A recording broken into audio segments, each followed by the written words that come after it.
Hola chicos, ¿cómo están? Vamos a ver, el tema de hoy es circuito serie paralelo. Es un circuito eléctrico, es el camino que forma un conjunto de conductores y dispositivos eléctricos que conectados correctamente permiten circule una corriente eléctrica o flujo de electrones a través de ellos.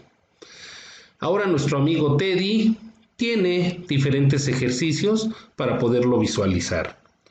Como ustedes saben, un circuito eléctrico simple es formado por una fuente de voltaje, aquí la tenemos, y una resistencia.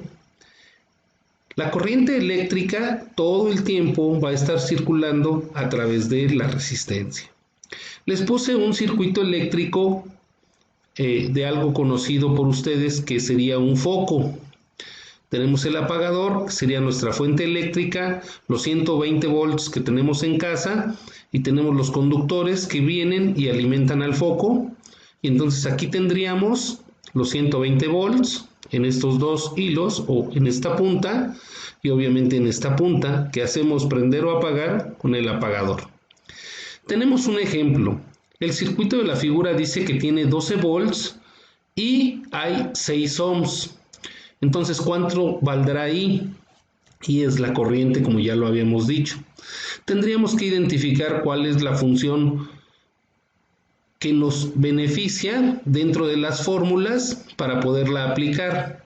Pero bueno, quiero que quede perfectamente entendido el apartado de circuito eléctrico. Entonces, bueno, escogemos la fórmula porque nos está pidiendo cuánto valdrá la intensidad de corriente, y la intensidad de corriente es igual o directamente proporcional al voltaje, inversamente proporcional a la resistencia. Cuando ya seleccionamos cuál es la fórmula que vamos a ocupar, entonces sustituimos valores y tenemos la resultante de 2 amperes.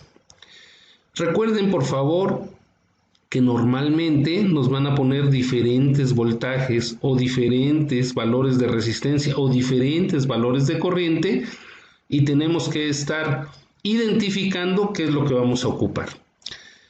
Y como siempre, el ejemplo número 2 lo vamos a resolver. No, ¿por qué? Porque ya está resuelto, muchachos. Entonces, el circuito en la figura nos dice que tenemos una resistencia con 6 ohms.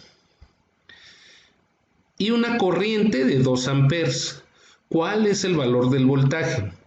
Aplicando la ley de Ohm, pues tiene que realizarse el despeje, pero ustedes tienen ya las fórmulas. Entonces es V, que es el voltaje, que es igual a la intensidad de corriente que multiplica a la resistencia. Sustituimos la fórmula y son 2 amperes por 6 ohms y la resultante son 12 volts. Tenemos el ejemplo número 3 y en el circuito ponen la figura que si tenemos una corriente de 2 amperes y un voltaje de 12 volts, ¿cuánto valdrá la resistencia? Tendríamos que utilizar nuevamente la fórmula, se realiza el despeje y después del despeje tenemos que la resistencia es igual al voltaje dividido entre la intensidad de corriente. Y entonces aquí en esta serie de ejercicios estamos viendo con los mismos valores cómo se trabaja la ley de Ohm en las diferentes fórmulas o formas.